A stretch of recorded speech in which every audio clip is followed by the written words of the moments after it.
All right, she's all set like usual. I'm just gonna give her maybe less than a minute to dry off. She's nice looking. See how long she takes to get going. For some reason, I don't really understand it. Oh, she just kind of fell out. And come on, you can do it. Get in there. I always like to watch them to make sure. Okay, now she's in there. Easy day. All right, welcome back and happy Sunday. So it is Sunday, June 22nd, about 9:45. Temperature is 86 degrees, 67%, and heat index already of 95. So I didn't get a chance to getting around to getting the 2 queenless hives queen right yesterday. As y'all saw, finished up by just moving some of the nukes over into 10 frame equipment. So today should be pretty straightforward and short. Emphasize should be, because sometimes you just never know. However, getting into the hives yesterday, I have a plan for today. So the 2 hives that are queenless, having already looked through quite a few of the other hives, mainly number 6 comes to mind because I conducted a full inspection. As y'all saw, got the queen down into the bottom box, added a queen excluder so the brood in the top box can hatch out, and there might be enough time with the little bit of the nectar flow that we have right now for the bees to backfill those cells. But I'm gonna take at least 1 frame from number 6 to add to the other 2, so I guess 2 frames. I'll mark them with last year's paint marker, green, a little slash like I do, and then just give them about 10 days to see if those 2 hives become queen right.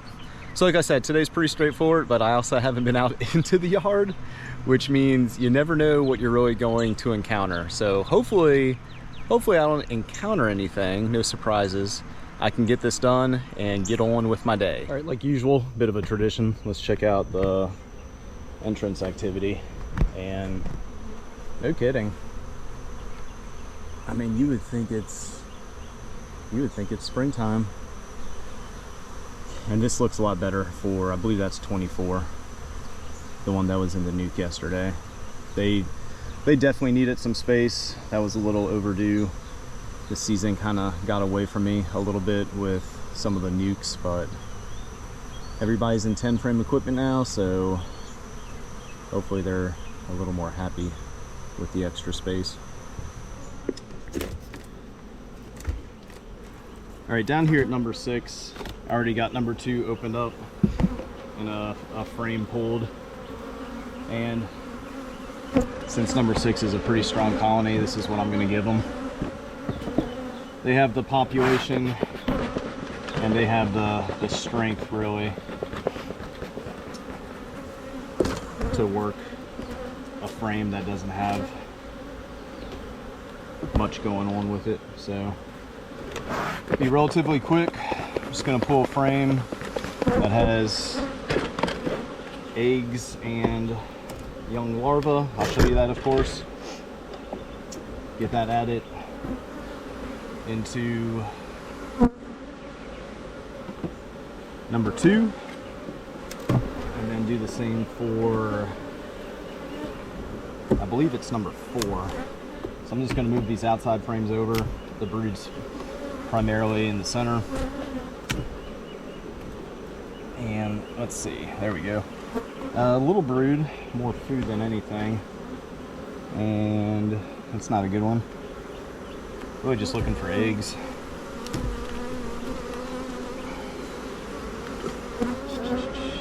Let's see. Okay. Yeah, there's a ton of eggs on this side and on this side. So let's say that one's a contender, maybe for number 2. And since I have to pull 2 anyway. Oh yeah, all right, so really just, it'll give them a nice boost in nurse bees as well. All right, so really just these two center ones. Let me get them marked, like I may have said in the intro. So it's this one and this one. All right, yeah, I'm just gonna pull these two. I'm gonna add the one from number 2 for now. Just get the inner cover, or maybe just the cover placed back on, because they're starting to get a little agitated. And then get into number 4, which is right here. Same thing, pull frame, add it to number 6, and then take one of these 2 frames, add it to number 4, and then just give them about 10 days to possibly make a queen. Just move that one frame from 6 down to 4, marked right there. I don't know if you knew this, but you can use your hive tool kind of as an eraser. As you can see, sometimes the markings on the top bars, sometimes they add up. So I've started to do this right here and scratch them off so I don't really confuse myself. But all right, there we go. The clock starts today. So we're gonna check on them in about 10 days.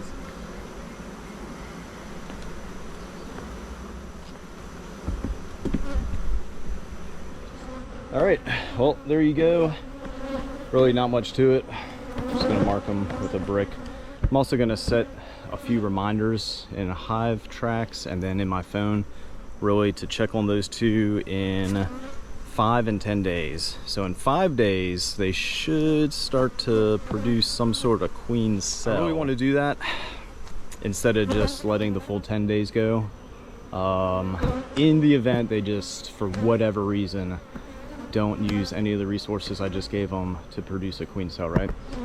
All right, so that was pretty easy, quick and easy. And since I'm out here, I'm just gonna walk back to the shed, grab a few frames that I put in, well, that I took from some 10 frames out here that I thought I was gonna need, and then decided I didn't need them until I got over here into 16 and saw how poor of resources they have with the frames that I gave them from the swarm trap. So since they are right here, easy to access, now that I converted the ladder into a bench or platform, I'm gonna grab at least 5 frames from the shed, like I said, that are heavily waxed, and simply swap them out with some of the ones in 16 that, like I said yesterday, given the amount of time, I'm very surprised they have not produced any wax on them or built any wax. But at the same time, after looking at them yesterday, I'm equally not as surprised because I gave them some pretty crappy frames. So since I have some frames that are heavily waxed, and since there's still a little bit of a flow going on, meaning there's natural resources available for the bees to draw wax, to build wax, that's what I'm going to do with 16. And then I'll show you a little bit of that. I'll also show you what I was talking about yesterday as I was wrapping up. Truly embarrassed what I gave them, and it makes sense. The little bit of wax that they've built on some of those foundations, I say frames a lot, but the foundations, just really terribly done. But that's what happens, and I've learned this. That's what happens when you give a hive, a colony, frames with plastic foundation that you did not take a little bit of effort to wax heavily, instead dependent on how they came from the manufacturer. I honestly don't remember where I got them from, and I guess it really doesn't matter, because at least from my experience, my limited experience, most frames that I've purchased, or most foundation, they are waxed. You can feel it. It's just not enough for the bees to really draw it out nice and evenly and uniformly, which is what you want. And they start building it off the foundation, and it just creates such a mess. And what I saw yesterday, unfortunately, the queen only had so much wax cells to lay in, and she started to lay in some of that comb that was built off the foundation, and just a mess. I'll show you here in a second. I just need to grab some frames, get that done, and that's it for this weekend. I was also thinking about it, right? This gives me just another opportunity to try and find this queen. I wasn't looking terribly hard when I moved them over from on the swarm trap into the other swarm trap, and then from the swarm trap into into this box, but yeah, let me show you just bad beekeeping practices. All right, that right there is just one of those things. And then this side, actually that frame's good, and this is where it gets a little weird. This, I mean, it does suck because there's brood on there, but yeah, it's got to go. I'm gonna shake the bees down in just in case the queen's behind some of this, and then yeah, I'm gonna replace this frame because it just kind of sucks. All right, I just saw her. She blends in real well, which is why, there she is.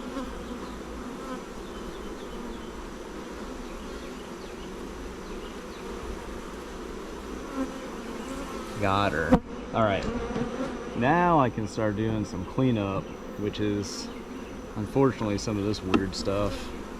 And then on this side too, that's what I was alluding to yesterday. All right, unmarked. Cool, let me do some cleanup, replace the not so good frames with at least better frames that have a heavy wax coating throughout. I'm just gonna tear down, well, smush some of this and probably just knock that off.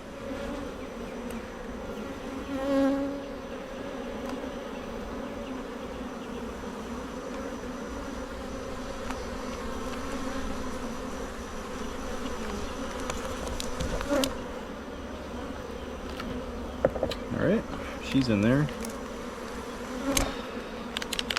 Never forget to prime your pen. Speaking from experience, you only have to kill one queen because you forgot to prime your pen, and you get a marker and the paint just runs out everywhere. And that one experience I'm talking about, coincidentally, was from a previous blue year. I was using a much darker color, not that that matters, but yeah, no kidding. Got all over her eyes, and within a matter of a day or two, she died, and I found her head and thorax in front of the hive on the ground. All right, she's all set like usual. I'm just gonna give her maybe less than a minute to dry off. She's nice looking. And that's that. And if you haven't caught the previous video when I really talked a lot, or at least mentioned where I got this idea from, there's a, if you want to call it a documentary on Netflix, or I'm sorry, it might be on Netflix. YouTube comes to mind though, called Ode to the Beekeeper. And it looks like it takes place in maybe Britain, Great Britain somewhere. But no kidding, I think there's a mother and son who, they mentioned that that was one of their techniques to prevent swarming. Well, kinda, right? So the hive's still gonna swarm, but at least you're not chasing the colony out of a tree. All right, let's get her released. I figured they were queen right, they had enough signs, but it's always nice to find her.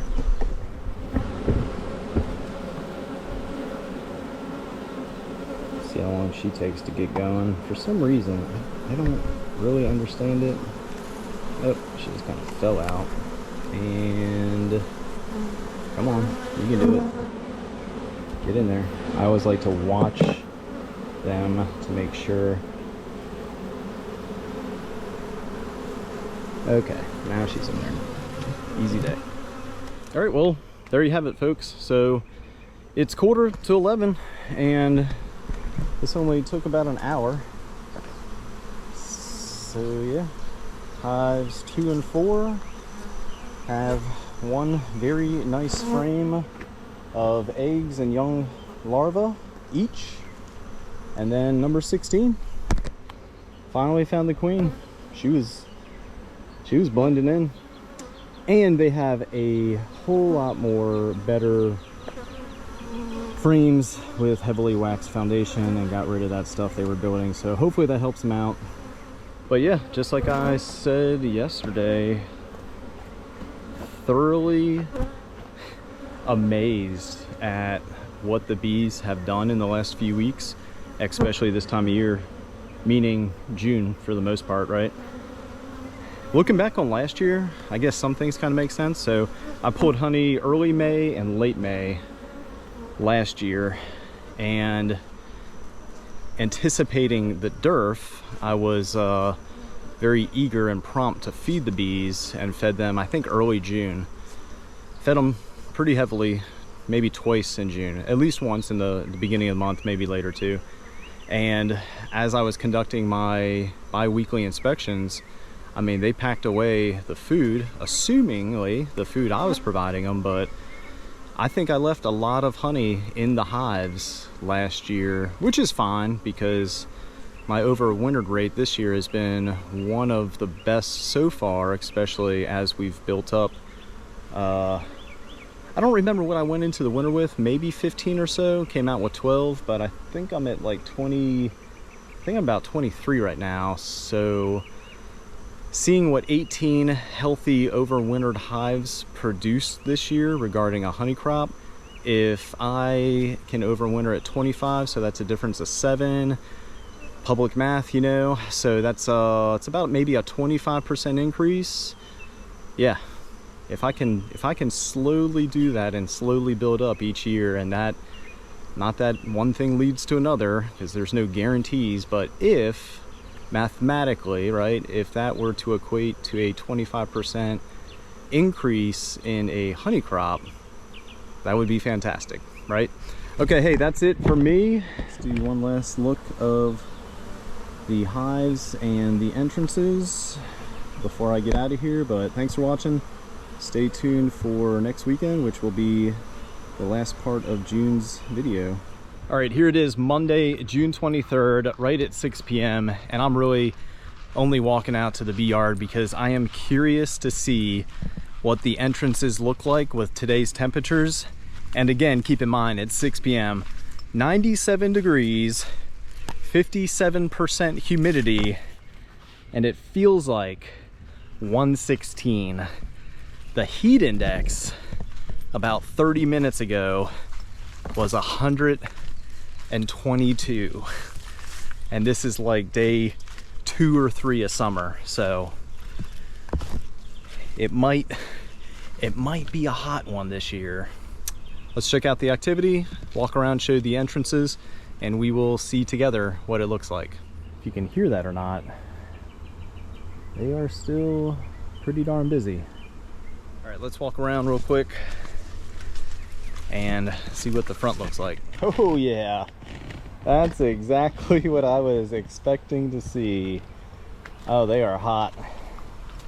Look at that bearding. Practically every hive. Good Lord.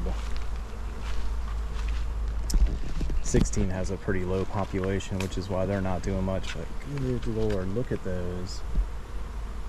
All right, with that being said and seen, something comes to mind. I can't remember if it's Mike Berry or it might be Bruce's bees down in Alabama. I think it was Bruce. I think he was showing something like this in a recent video. I'm not going to do it today. I might do it tomorrow. But he had shared, he's been cracking his hives apart. So if you have a multi-box configuration, which most people do this time of year, he simply slides the top box forward a little, creating maybe a ½ inch gap on the backside. And he said it's helped a lot with ventilation and maybe a few other things, but considering how hot it is, ventilation is the reason I'm talking about this. So I might do that tomorrow now that I've seen just what they have going on, which is really impressive to look at. But yeah, they are bearding big time.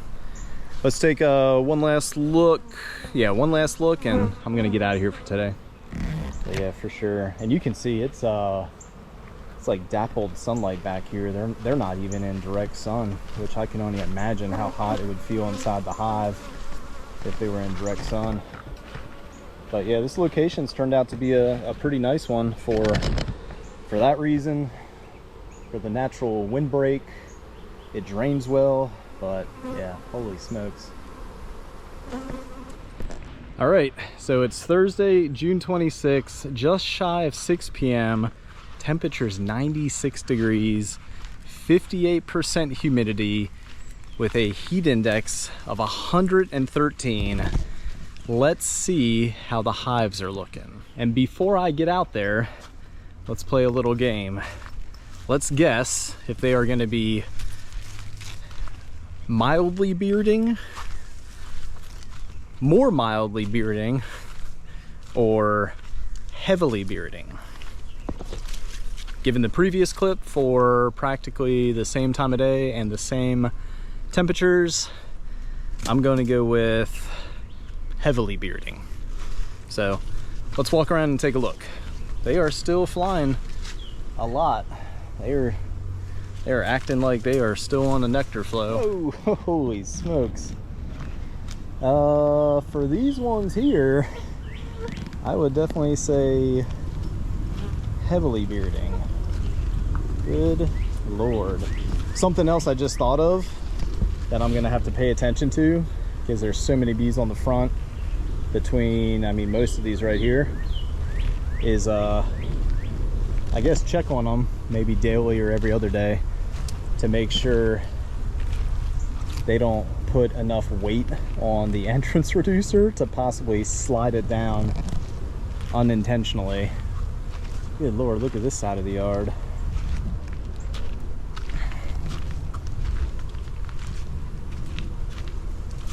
Yeah,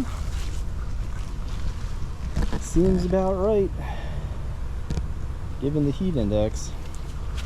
All right, let's walk around and check on, well, the one swarm trap, the blue trap where that last swarm was caught. I've closed up all the entrances, and yeah, the white trap, for whatever reason, this trap is definitely underperformed this year. This one right here, that's close to the street, it usually catches at least 1 or 2 swarms each season, but so far it's at 0. I've seen some nice activity. There's been some nice activity throughout the season, a lot of scalpies checking it out, but for whatever reason, there has yet to be 1 swarm that has moved into that trap. All right, one last look at the yard for today. That's pretty much all I'm doing, just kind of capturing the moment given the heat index. No kidding. It is hot, and the bees are definitely showing it. All right, here it is, Saturday, June 28th, right at 2 p.m. Temperature is 94 degrees, humidity is 57%, and the heat index is a cool 107. I'm just going out to the yard to see how things are looking, mainly to try and form a plan. I walk through another spider web, mainly to form a plan when possibly the best time to treat the hives is, because as you've seen, the late afternoon might not be the best time because they are heavily bearding due to the temps. So let's walk around, take a look at the front like usual, see how 2 p.m. looks, and maybe form a plan from there. All right, doesn't look as bad as 5 p.m. or so, or 6 actually. Still some bearding, which is kind of to be expected. Not as much flight activity as earlier this week and the week before, so leads me to believe the flow might really be coming to an end. Since I'm out here, I'm just going to inch the ladder closer. That's ultimately where number 16 is going to end up. But yeah, still decent flight activity. Essentially, this time of year, at least for me, there seems to not really be a better part of the day to treat the hives, because early afternoon they're bearding, evening they're definitely bearding. As I say that, I might just get up tomorrow morning pretty early, right at daybreak, and try to treat them. And for the two colonies that I introduced a frame of eggs into, I'm gonna let that ride until next weekend, which, just going off memory, I believe is colonies number 2 and 4, because it's only been a week. I don't want to interrupt anything. I don't want to accidentally remove the frame to see if they're building queen cells and then bump a queen cell, which ultimately kills that one. And the reason I say that is speaking from experience. That's pretty much it for now, so stay tuned. Hopefully the next clip is me out here tomorrow morning rather early to get the hives treated, or at least to start the treatment cycle, which is going to be once every 5 days for about 4 or 5 times. That should knock all the mites back to practically nothing, get the hives healthy, and then probably start feeding them here in early July. All right, hey, good morning everybody. So it is Sunday, June 29th, just after 8 o'clock. The temperature is 79 degrees, the humidity is 84%, with an heat index of 88, and it feels great in comparison to early afternoon, late afternoon temperatures with the heat index lately of at least like 110. So I am out here to finally start my treatment program for the hives. I'm going to treat them once every 5 days for at least 4 or 5 times. So that'll take me through about the 3rd week of July, give or take. And I'm going to hit them with a full 4 grams of oxalic acid and hopefully knock all the mites down to practically nothing. I've done this for at least a few years now. It seems to work. Some people will conduct mite checks, mite counts, but again, something that I've shared once upon a time. My mentor basically said this. He's like, check it out, Jeff. If you have bees, you have mites. You can take some time, count the mites, do a mite wash, determine if you need to treat them or not, or you can just go through and treat all your colonies and call it a day. And I adopted his view on treating. Some will agree with this, some will disagree, to each their own, but this is what I've been doing for a few years and it seems to work. All right, let me get the smoker lit, get suited up, get everything prepped, and then I'll show you a few clips of treating the colonies, and that should take care of the late June video. For anybody that's been watching the channel for a little bit, you'll realize, if you've noticed, I'm definitely not an early morning person. And for anybody new to the channel, there you go. But something that everybody will come to learn, or has learned, I enjoy sharing what I experience. And I just wanted to show you this. Check out how the sun comes through the trees and just lights up the yard. That's pretty cool. That's something I don't really get to see myself and share often, because I'm not out here this early. All right, you know what's coming next. Let's walk around, take a look at the entrances, and then we'll get started here in a few minutes. Okay, this is exactly what I had in mind. Not a lot of bearding, very minimal bearding in fact. I'm assuming due to the time of day. A lot of bees are out foraging, which is why I'm gonna slip in here and treat. And I'll talk about that here in a second.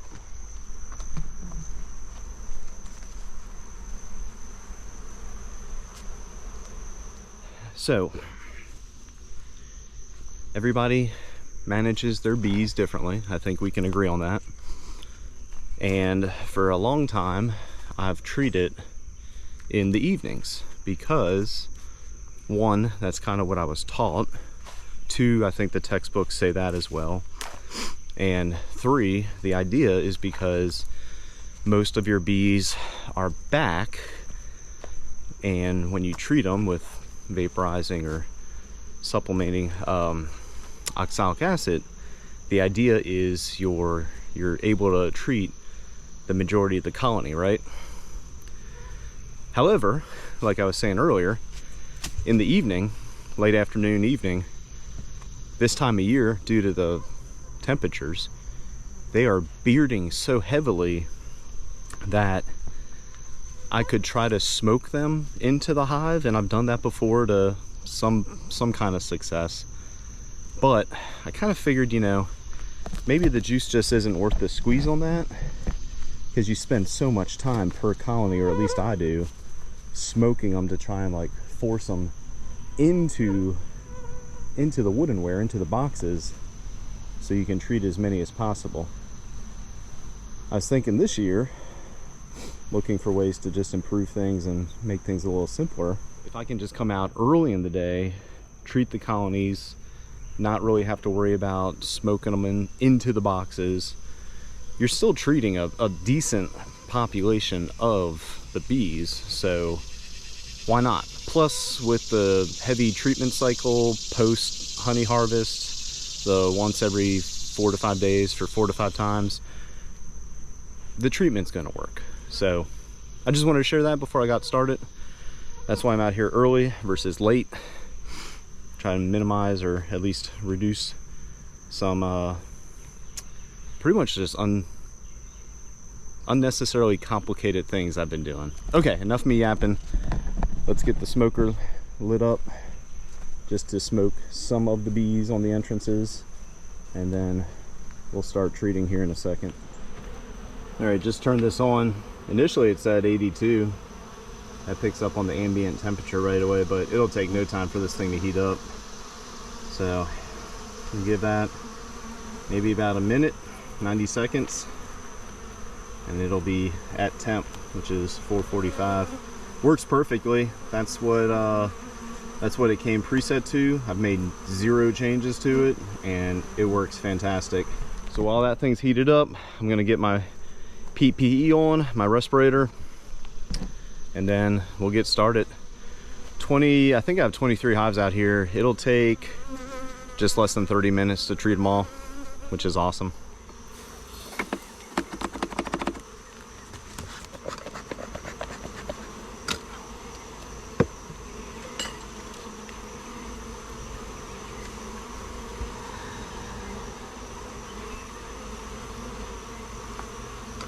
All right, just like that, we're off to the next one. So in case I haven't explained this, once the temperature gets to about 440, I'll close up the neighboring entrance to about 3/4 the way. Let it get to temp, pull it, close the hive that I just treated all the way up, and then leave it closed until it gets to about 440, and then just repeat the process until you're done.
All right, just finishing up with number 16 here.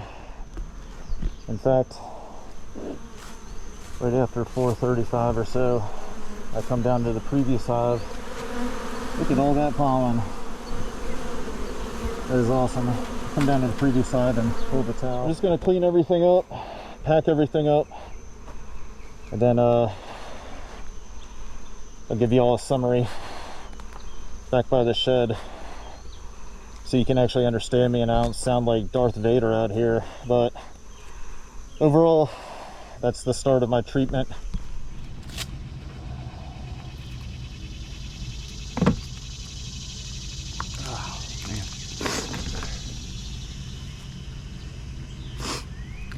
All right, there you have it, folks. So it is 9:20. There's a little bit of a delay with getting started.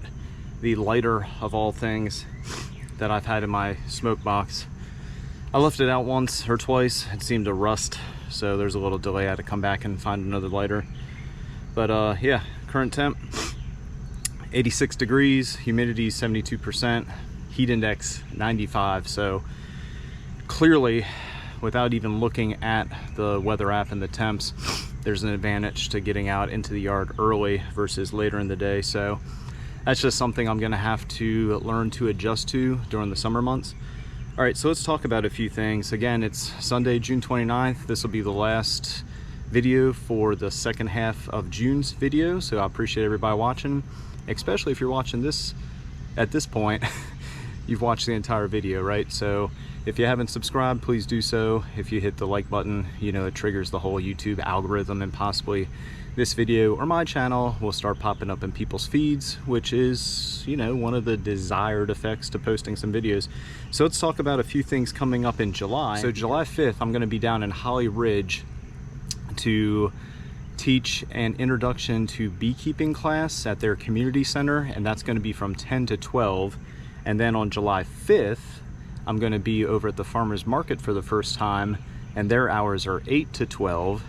Honey's available. Honey's been available for about a month now. If you're watching this video, just navigate to our home screen, our home page on YouTube, and you'll see one link, which is our link tree. Click on it, and the second or third option, it just says online store. That'll take you over to our Square site, and that's how we sell honey. We do ship now. It doesn't cost too terribly much. If you're buying more than one bottle, just contact me and we'll figure out the best shipping rate I can determine. Oh, back to Holly Ridge, right? I'm gonna have a table set up too. So if anybody's watching this video, come down, 2 hours. It's free, no cost to the public. It's just myself and another gentleman from the Beekeeping Association. Actually, we both achieved our North Carolina State Journeyman certification level back in November, and I have a desire to advance to the master level. He's kind of on the fence, but teaching classes to non-beekeeping groups helps us with the credits we need to advance to the next level. So I'll have a table set up there. I'll have a table set up at the farmer's market. So that's July 5th and 12th again. Thanks for watching. Cole's Farm here in Jacksonville, North Carolina. Appreciate y'all.